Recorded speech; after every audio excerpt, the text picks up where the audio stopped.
Hello ladies and gentlemen, this is Blue Maxima and I'm here checking out Super Bomberman R. That music is really annoying. I'm taking my earphone out just so I know the audio is recording. Good God, that audio is just obnoxious. But anyway, Super Bomberman R is the newest Bomberman title in bloody ages that I can remember. So let's go have a quick look around first before we get into the story and the battle modes, obviously. So if we go into other, this is where we come to change our settings and all that. I have fixed camera turned on, but that doesn't really do anything, at least in the story mode, where it really needs to do something. You can also turn on vibration in the network settings and stuff like that. So you can do global matchmaking. It'll actually let you do that, which is pretty good, actually. I kind of like that, considering that it's kind of hard to do that under normal circumstances with other games. You can also change your language and have a look at your controls, but yeah. You also got online manual, but we won't worry about that. And you can go to the shop. You use credits that you earn by playing the game to basically buy accessories, new characters, and special battle maps. I don't know why they make you buy these, and especially at those prices, good God. Especially considering how much it costs you to actually continue during a stage, that's bloody ridiculous. So, there's a problem with this game on my Pro Controller specifically. Sometimes it'll get stuck and it will just like constantly go down the screen like this.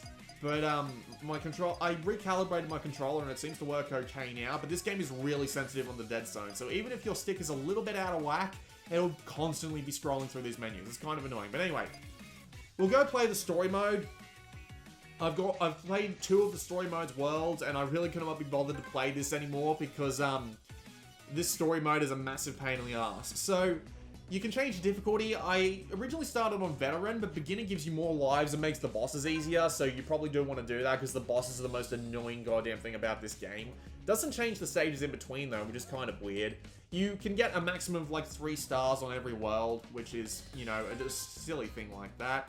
And they're punctuated by these horrible, horrible cutscenes, which I'm going to talk over the top of because I'm going to get copyright striked if they see this on the screen for too long. But then again, it's probably going to get copyright striked anyway, just purely based on the video, which kind of sucks because you know, I'm not going to make any ad revenue off this video no matter how hard I try because this is Konami we're talking about. So the story cutscenes are really poorly acted and it acts like it's trying to be just like a self-parody sort of thing about itself, but it takes itself too seriously in order to really pull that off, and it's just really, really mediocre. Like, someone on the live stream I did where I played this game for the first time said something along the lines of, is this the Bomberman version of the reboot of the Powerpuff Girls? And that's almost exactly right.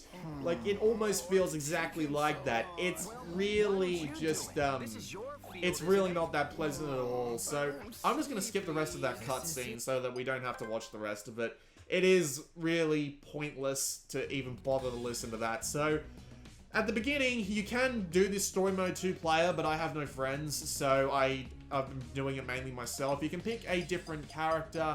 I don't know if they have special abilities. That might be what the purchasable characters are for. You can also change their accessory, and I've basically just got the black top hat on the red bomber. That's just how I've been doing things. Nothing too difficult. Nothing too complicated. So, the story mode is a series of stages, and the stages work like this.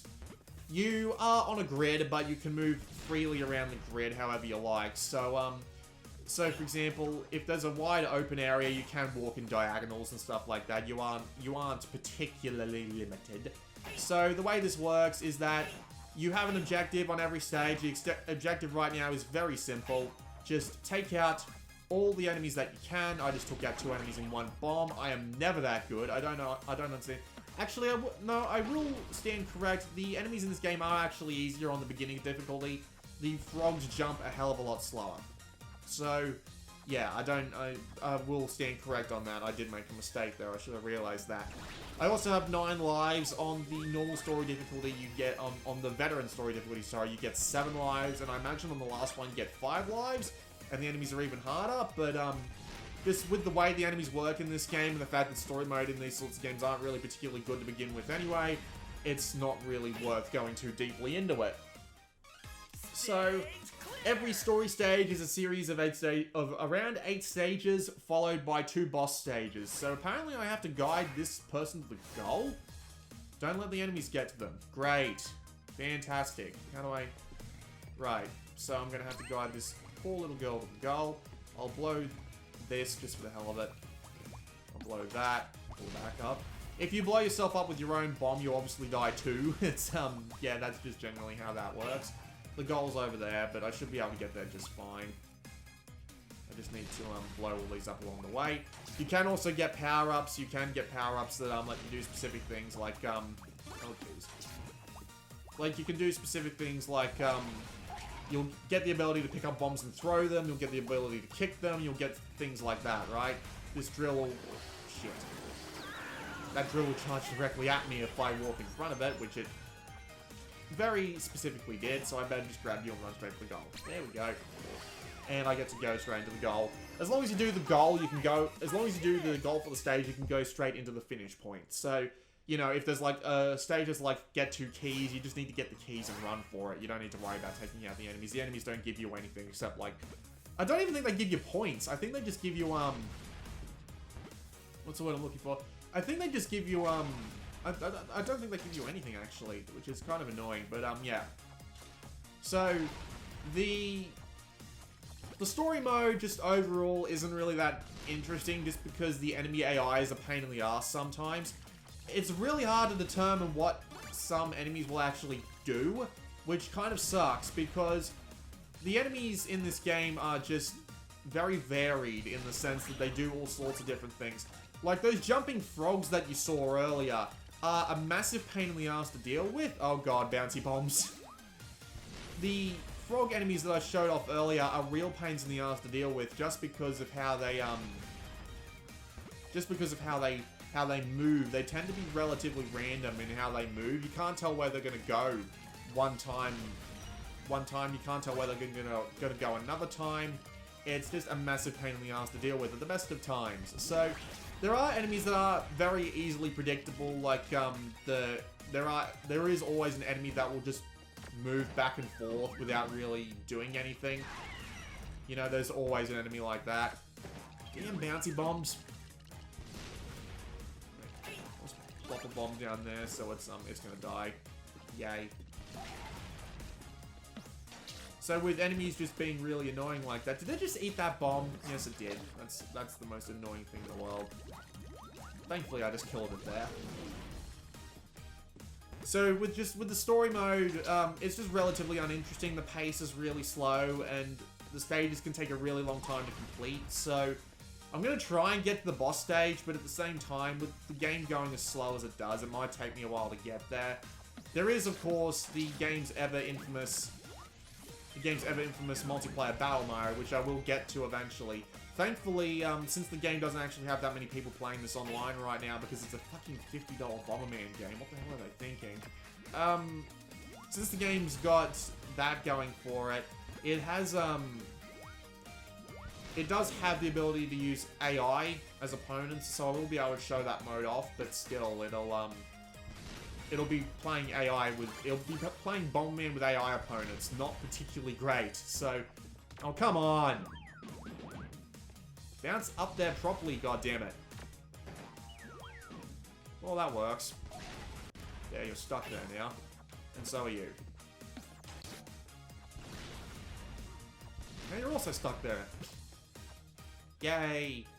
Just one more enemy to go. I like having piercing bombs because they can go right through the blocks and hit the enemies anyway. So now I just need to get back to the goal, which is down there. So I need to get to that spring there, I guess. The camera in this mode is really fucking annoying because the way it works is it zooms out constantly like this, and then it'll zoom in, and it means you can't really see that well. And in the second stage in particular, there are points where you can actually like cross, and they don't look like they can be crossed, which is the most annoying thing in the world, because you can't tell whether or not you can actually like get across a gap, and you'll spend like 2 minutes walking around thinking, where the fuck do I go next? And it turns out it was just an area that you could cross, you just couldn't tell because the game's graphics are really annoying to deal with. Right, so I have to kill all 10 enemies in this area again, which is annoying as shit. These bloody bombers here are the most annoying thing in the world, but thankfully I can get rid of them just like that. I have frogs up there. I'm just going to bounce the bomb up there, and it's just going to go all over the damn place. I didn't actually kill anything. That kind of sucks. Hey, I've got spike bombs. Yep, and that just got eaten because of course it did. You get over there. Alright, he's not getting... Oh, no, wait, he's the chomper, so he will indeed get away from that. That's unfortunate. Put that down there. He won't be able to avoid that. There we go.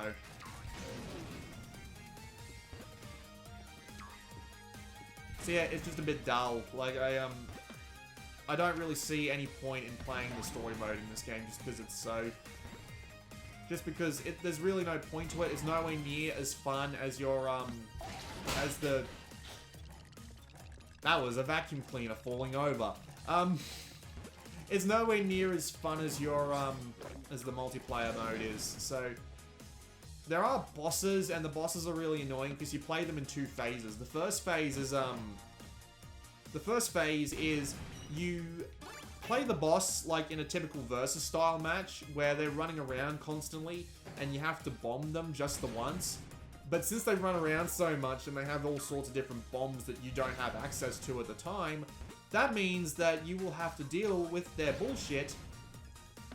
And since you have to deal with their bullshit, that means you have to beat them at their own freaking game, which is the most annoying thing in the world to deal with, just because, shit, that's the first life I've lost in this game. Was it? Or is it the second? I don't know, but it's still just really annoying to deal with. And then you have to fight the second one, which is like a really big boss that has, something along the lines of, what's the word I'm looking for? That has weak points, and you have to, it's not even on the grid, like all the other, that was worth killing myself just to get that done faster. They're not on the grid, it's just a big flat open space, and you just have to wander around plopping bombs down and hoping that you manage to hit the weak points, because they can destroy the weak points if they try hard enough. Guide 4 people to the goal. You know what? Screw it. I'm not even going to bother anymore. Unfortunately, I can't just, like, skip to the, I can't skip to the bosses, and the annoying thing is, if you decide to, give up on a story mode, on a story level, you actually don't get any coins for it, which means you have to get to the very end in order to... Oh, never mind. Well, you do get to continue if you actively say no, but if you like to run out of lives and don't want to continue, and continuing costs coins, which is annoying, because you need more coins to continue to make sure you can actually, like, finish the damn stages. But anyway, let's go play a multiplayer battle. We could play this online. The online system works a little strangely. I'll just explain how that works before we pop back and do some AI, but when I was trying to find matches earlier, it wasn't working, so I'm not going to assume that I'll be able to find one online now. But, the way this works is that you've got a league battle, which will, give you, like, rankings depending on how many points you get. You lose points if you lose battles, obviously. And just free battle, which lets you customize the rules to your own liking and find, you can find, quick matches as well, so you can just jump into people's rooms they haven't made private, which is pretty basic stuff. It works online well enough. I got nothing wrong with it online. So yeah, we'll play multiplayer battle, because everyone who you do not choose to, yeah, as you can see, you can have different Joy-Cons. You can use up to 8 Joy-Cons on one Switch, which is kind of neat. And you can choose whether to have 4 player or 8 players. We'll go 4 players. Get 8 players with AI takes ages, so we'll just make less sets. Start position is fixed. You can turn all of this stuff off here. So it's all pretty basic stuff. When you see it all in action, it'll work fine. So, you got a bunch of different levels to start out with. You've also got a bunch of special stages, but, the special stages are obviously massive amounts of money. I don't know why they charge so much money for them. Just let me have them from the very beginning, for God's sake. So, as before, you can pick whatever bomb you like, whatever accessories you want. And of course, you can select just computer players. And it'll drop you into the level. There are a bunch of things that make Bomberman multiplayer way better than single player. Obviously, you've got the sort of fake-out style thing going on, because you can blow yourself up with your own bombs, but of course you can blow everyone else up with your bombs, and you've got the pickups here too, so you can pick up bombs and throw them. If someone gets knocked out, they will, if someone gets knocked out, they'll what's the word I'm looking for? They'll spawn on the sides, and they'll actually be able to, go and, what's the word? They'll be able to throw bombs in, and if they kill someone with one of their bombs, they'll actually get to respawn in the match, which is neat, and if you don't like that, you can always turn it off as well. That's entirely possible. I got the ability to punch someone, which is neat. The trick with this one is, oh shit. The trick with, oh dear. I'm just gonna put a bunch of bombs down and hope I get this right. Nope. So, the trick... I forgot what I was gonna say, I'm sorry. The multiplayer is definitely where Bomberman shines. Oh shit. The multiplayer is definitely where Bomberman shines. It is definitely the most fun of the... Oh god. Well, I just died and I lost all my pickups. I get to pick them all up now, so... The multiplayer is definitely where it really shines. The trick on this map is that all these magnets will actually draw the bombs in, obviously, and you can bomb them. All the other maps have gimmicks like this, and I'll show off more of these once the actual level's finished. These AI just seem really, hesitant. They aren't very risky, so playing with them isn't as fun as playing with a regular human player who can try and do, like, fake-outs and stuff like that. Like, you can see that the AI just seems to be really dedicated to sharing the same squares sometimes. And right now I've got it set as, best of, well, first person to get to 2 wins, but, we'll back out and I'll pick a different map with a different amount of wins, just so, you can actually see more of the game in action. But yeah, it does take a... Oh yeah, I forgot, I'm actually in the game and I can do this. Oh, we've actually left the field now, because when it gets to 1 minute, the spikes start dropping down, and if you get crushed under the spikes, obviously, you lose. So they do kind of have to try and win, but still, even with the timer ticking down, they aren't being very aggressive, which is kind of annoying, because if they're not being very aggressive, that means it's not a very interesting game. It kind of sucks, really. It is a lot more fun trying to play with people online, but yeah, as we can see, just AI's got himself stuck there, so... We all know who's going to win that, so let's go back to the battle rules screen and do another one. So, alright, so 1 set. We'll make it 2 minutes. Make it faster.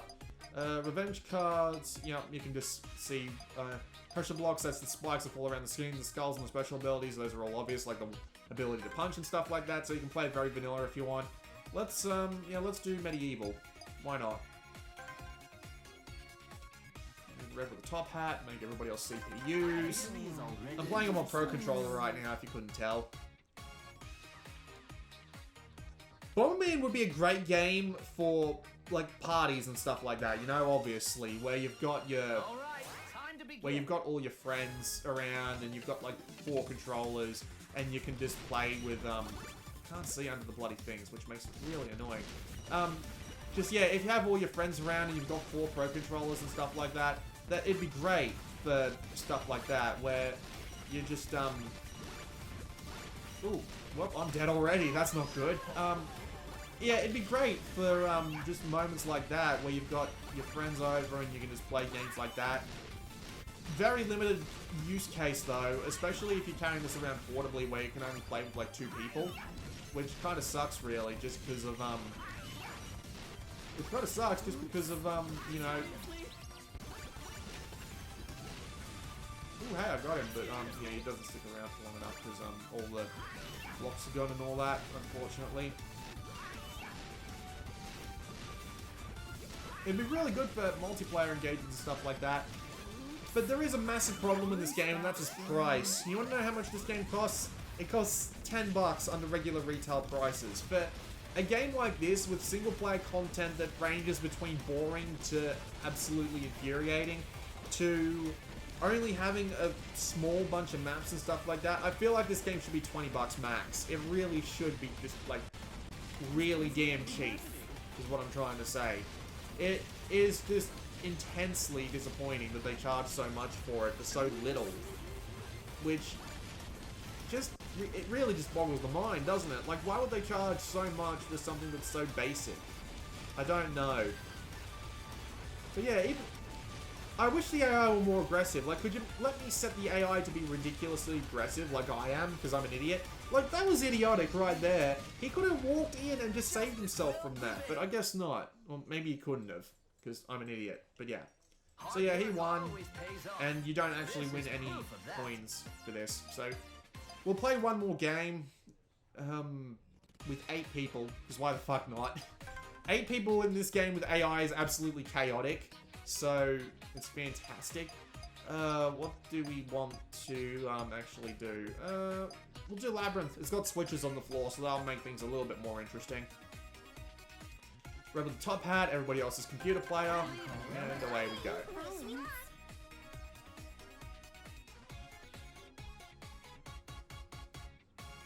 I do like the multiplayer mode. The multiplayer is what makes this worth playing. The story mode is worthless. Do not pick this up for single player. And the AI is not particularly great either. I mean, if you're of course I managed to pick up a skull right away. If you're... Oh, I drop bombs all the time. Fuck. That's not fair. God damn it. If you are playing... If you do plan on playing this with a bunch of your friends and all that, it would be well worth the time and effort to pick up, right? But, yeah. If you've got, like, no one else to play with, and online isn't doing particularly well either, just because of, what's the word I'm looking for? Just because of, just in general, hang on, I got this. Yes! I get to be back in the game now. Except I'm stuck up here, shit. Oh man. At least the AI isn't particularly great. But, yay. No! No, come on! Let me back down, please! Oh god, I'm stuck up here. Great. Thank you, AI.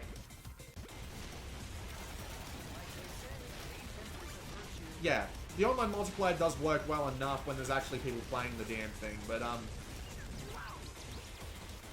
let's put a bomb down there, and when that rises up, he's dead! Yes! I actually got a kill through the work of another AI, because I'm that awesome. But yeah, it is absolutely chaotic when it gets to 8 people. It's retarded. Oh god, I died. Yeah. Bomberman with friends, or with friends plus AI. I don't think you can actually do AI online, which really sucks. But yeah, if you can play it with friends, it's worth your time, but probably wait for it to go on a sale. Any other use case, probably not worth the effort, really. Such as me. Which is unfortunate, because it's neat to see another Bomberman game, because it's Konami we're talking about. Konami being relatively game aversive as they have been recently, but yeah. Oh well, this has been Blue Maxima, and I'll see you all next time.